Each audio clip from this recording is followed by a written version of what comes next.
Planet Finance Business School, High-Tech City, Hyderabad. BCom, BBA, PGDM, MBA. Call 900 వివిధ పార్టీల నుంచి బయటకు వచ్చిన వాళ్ళు మమతా బెనర్జీని మనం చూస్తే కాంగ్రెస్ పార్టీ నుంచి బయటకు వచ్చారు.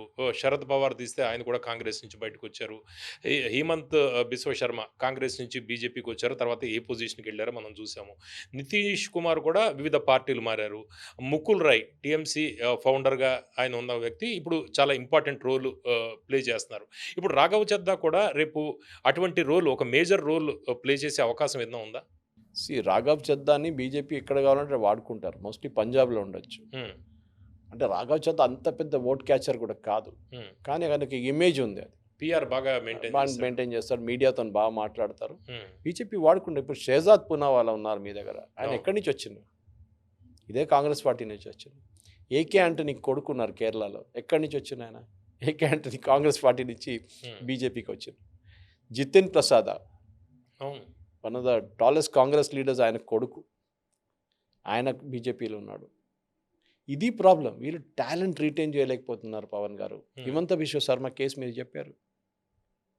రాహుల్ గాంధీని కలవడానికి వచ్చారు. అక్కడ తరుణ్ గొగోయ్తో పెద్ద ప్రాబ్లం ఉండే ఆయనకి. వీళ్ళిద్దరు కాంపిటీషన్ అస్సాంలో.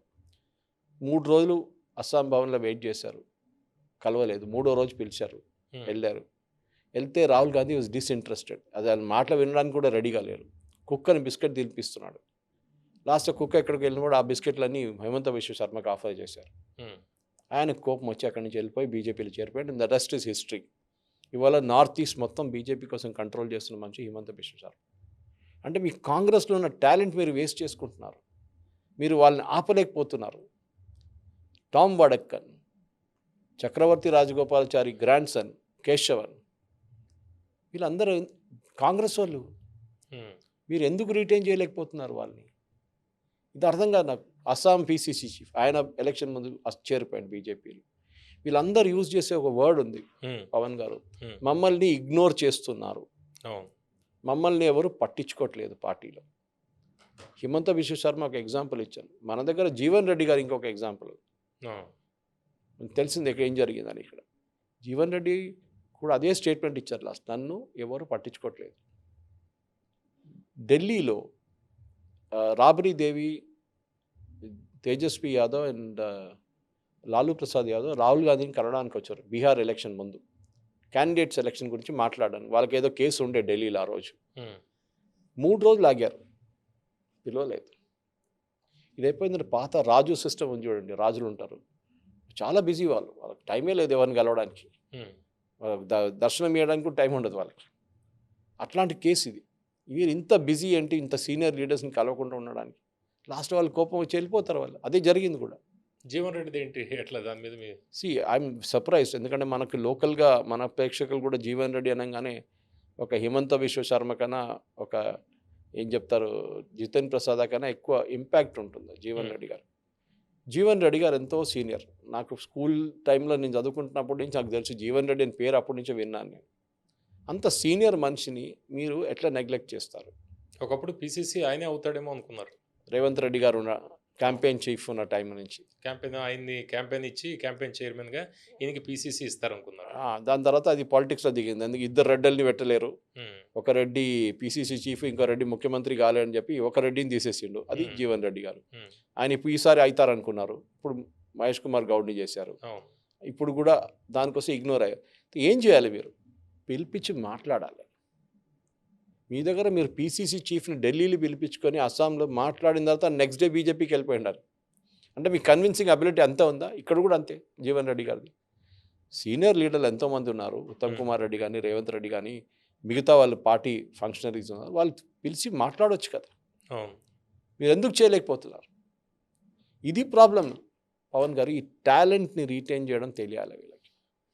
వెళ్ళిన తర్వాత ఏమంటున్నారు, ఆయన వ్యతిరేకంగా స్టేట్మెంట్లు, ఆయన ముసలోడు ఏం చేసుకుంటాడు, అది కాదు.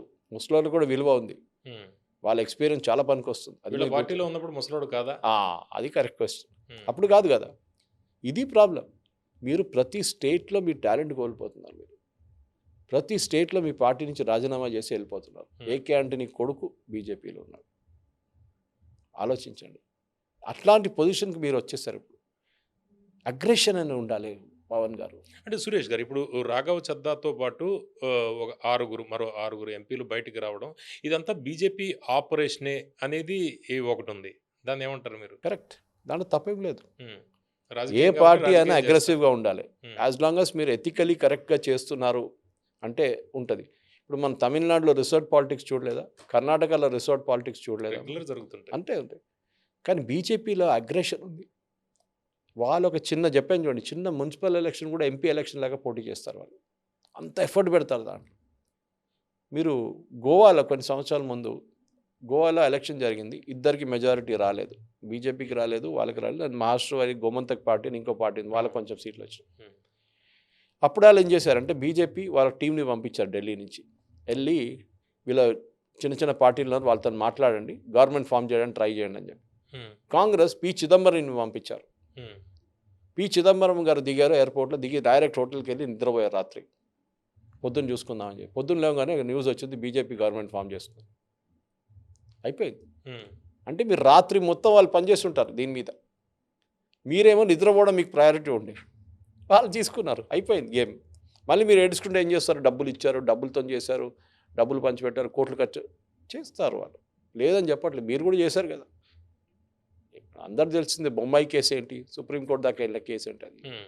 ఇక్కడ జరిగింది రామ్లాల్ కేసులో మనకు తెలుసు. అప్పుడు నాందేళ్ల భాస్కర్ రావు గారిది ఆ టైంలో ఎమ్మెల్యేని కొనుక్కోవడం, ఎమ్మెల్యేని అమ్మడం అన్నీ జరిగింది. అప్పుడు హ్మ్. జరగలేదని కాదు, కానీ ఇక్కడ అగ్రెషన్ అనేది బీజేపీ దగ్గర నుంచి నేర్చుకోవాలి. అండ్ ఎక్కడ అగ్రెషన్ ఉండకూడదు అది కూడా నేర్చుకోవాలి. నేను మీకు ఎగ్జాంపుల్ ఇచ్చాను. సుబ్రహ్మణ్యం స్వామి ఇంత తిట్టినా కానీ ఆయన పార్టీ నుంచి బయటకు పంపించలేదు, వాళ్ళ దాకా ఉంచుకున్నారు బీజేపీ. ఒక న్యూసెన్స్ వాల్యూ అంటాం మనం మార్కెటింగ్లో దాన్ని. హ్మ్.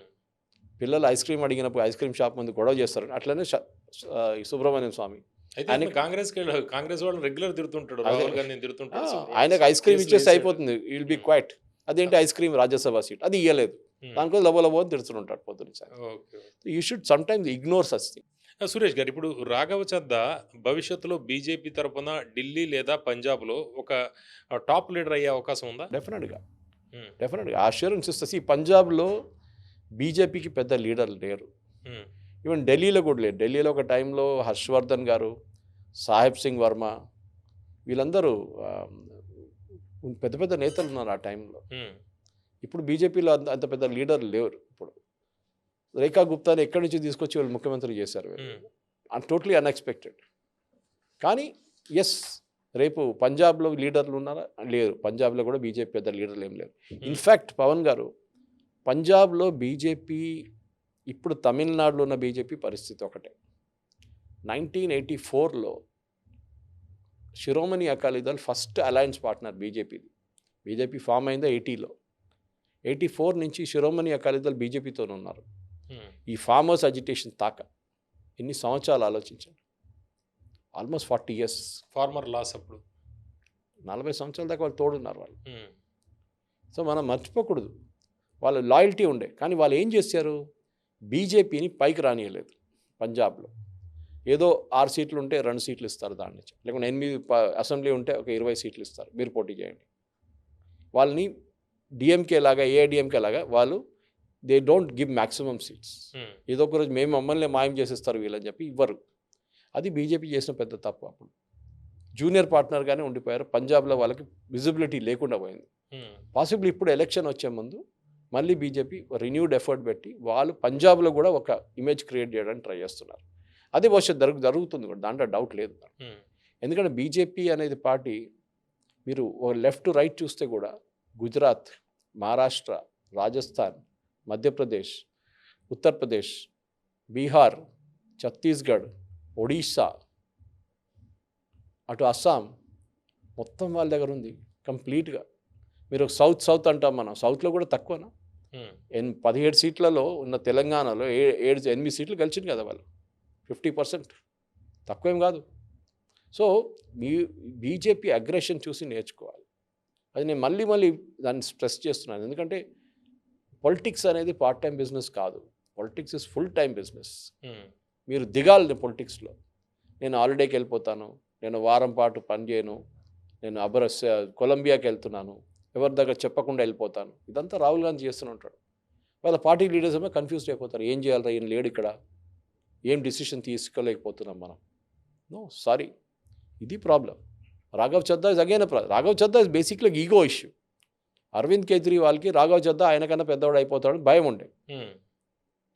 ఆయనకు మీడియాది ఉంది, పర్సోనా ఉంది, మీడియా లాగా మాట్లాడుతూ అరవింద్ కేజ్రీవాల్ పబ్లిక్ వెళ్ళగానే వాళ్ళు అడుగుతారు మీరు లిక్కర్ స్కామ్ ఏమైందని, ఆయనకి భయం అది, అయ్యో లిక్కర్ స్కామ్ గురించి అడుగుతారు నా దగ్గర. రాఘవ్ చద్దా క్లీన్ క్యాండిడేట్, ఆయనకి అసలు ఏ ప్రాబ్లం లేదు. అది ఈగో ఇష్యూస్. ఇది ఆయనకి ఇంకేంటంటే వాళ్ళ పార్టీలో కూడా ఆయన బయట నుంచి తెప్పించుకున్న నేతలు చాలామంది ఉన్నారు. మీరు లవ్లీ ప్రొఫెషనల్ యూనివర్సిటీ ఆయన మిత్తల్ గారు ఉన్నారు, ఐఐటి ఢిల్లీ నుంచి పాఠక్ గారు ఉన్నారు. వీళ్ళందరినీ బయట తెచ్చుకున్నారు ఎందుకంటే ఒక డ్రీమ్ లాగా. Aam Aadmi party was a dream. కేరళలో కూడా పోటీ చేశారు సార్ వాళ్ళు, ఏం రిజల్ట్ ఏం రాలేదు కానీ పోటీ చేశారు అక్కడ. గుజరాత్ తెలంగాణలో కూడా గుజరాత్లో they did slightly better, even గోవాలో కూడా. కానీ అది కాదు, మీరు ఒక డ్రీమ్ తీసుకొని వచ్చారు ఈ దేశానికి, మేము ఈ దేశంలో ఒక కొత్త తర పొలిటిక్స్ తీసుకొస్తున్నామని. ఆ పొలిటిక్స్ రాలేదు. రాఘవ్ చద్దా అదే అన్నారు నిన్న, నా జీవితం మొత్తం దీనికి అంకించేస్తుంది, నేను దీనికోసం పనిచేస్తున్నాను. మిత్తల్ గారు కూడా అన్నారు, నేను కూడా దీనికోసం పనిచేస్తున్నాను, నేను ఒక కరప్షన్ కేసులో ఇన్వాల్వ్ కాదు, నా మీద ఈడీ రేడ్ జరిగింది, దానికోసం బీజేపీలో జాయిన్ అయినా చెప్పారు. అదేం లేదు.